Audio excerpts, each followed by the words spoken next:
Hello all, చీర కట్టులో ఉండే అందం దేనిలోనూ రాదు కదా. సో ఇవాళ నేను ఒక గార్జియస్ జరీ కూడా శారీ కట్టేసుకున్నా. మొత్తం సిల్వర్ జరీ వచ్చింది కదా, సో దాట్ మనకి డైమండ్ జ్యువెలరీతో పేరప్ చేద్దాం అనిపించింది.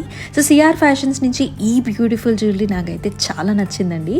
సో గ్రీన్ ఎమరల్డ్ బీడ్స్, అలాగే మనకి డైమండ్ కాంబినేషన్ అనమాట. అసలు నెక్లెస్ చూడండి, బిగ్ సైజ్డ్ మోటివ్ మొత్తం అంతా కూడా ఆ షైన్ అనేది ఎంత బాగా అనిపిస్తుందో చూడండి.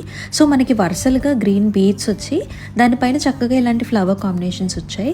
అసలు ఇయర్ రింగ్స్ చూడండి, లైట్ వెయిట్లో వచ్చాయి, నిండుగా ఉంటుంది, చాలా బాగుందండి. అండ్ కింద టాసల్స్ వచ్చాయి కదా లాకెట్కి, మనకి నెక్లెస్కి ఆ చిన్న బుట్ట వచ్చి పర్ల్ కాంబినేషన్తో, అలాగే సీజెడ్ స్టోన్ కాంబినేషన్ కూడా రావటం చాలా అంటే చాలా బాగుంది. మీరైతే అసలు మిస్ చేసుకోకండి. సో ప్రైసింగ్ కోసం అయితే డిఎం చేయండి. అండ్ ఇటువంటి లుక్ అనేది నిజంగా డైమండ్ రెప్లికా ఎలా ఉంటుందంటే ఎవరు అడిగినా ఇది డైమండ్ రెప్లికా అని అనుకోరు, అంత బాగుంది ఇది ఫ్రమ్ సిఆర్ ఫ్యాషన్స్. సో ఇలాంటి ఎన్నో అప్డేట్స్ కోసం మన పేజ్ని కూడా ఫాలో చేసేసేయండి.